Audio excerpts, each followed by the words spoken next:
Welcome back to Ray University 302, the Harlem Renaissance, and we're in our final unit. We've examined class, patronage, infrastructure, and power, but there's one more intersectional point that we have yet to fully name.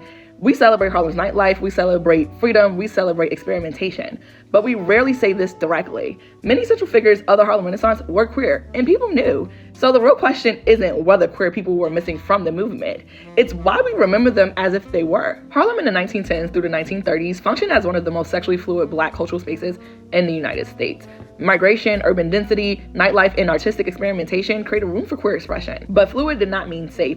Queer life existed through coded language, performance, persona, and private networks.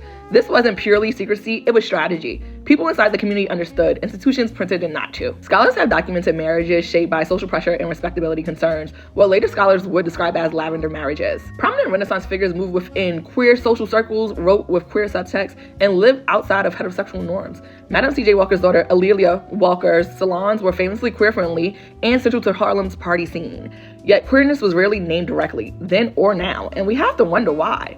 Because the Harlem Renaissance operated under intense respectability pressure from white patrons, Black institutions, and racial uplift politics. Open queerness was seen as a liability, a funding risk, and a threat to collective representation.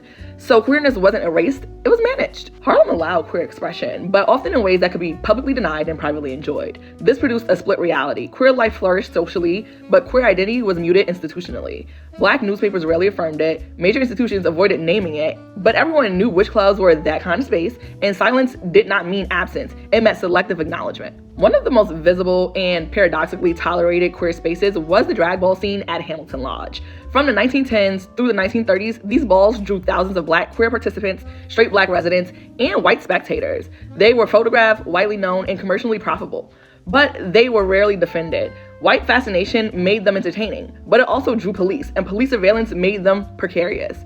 Visibility was allowed, protection was not guaranteed. Many of these people became victims of morality policing in Harlem. Then there were figures who refused to be settled. Gladys Bentley performed in tuxedos, openly sang about desiring women, and rejected gender conformity. She was direct, unapologetic, and beloved in Harlem nightlife, especially among working class Black audiences.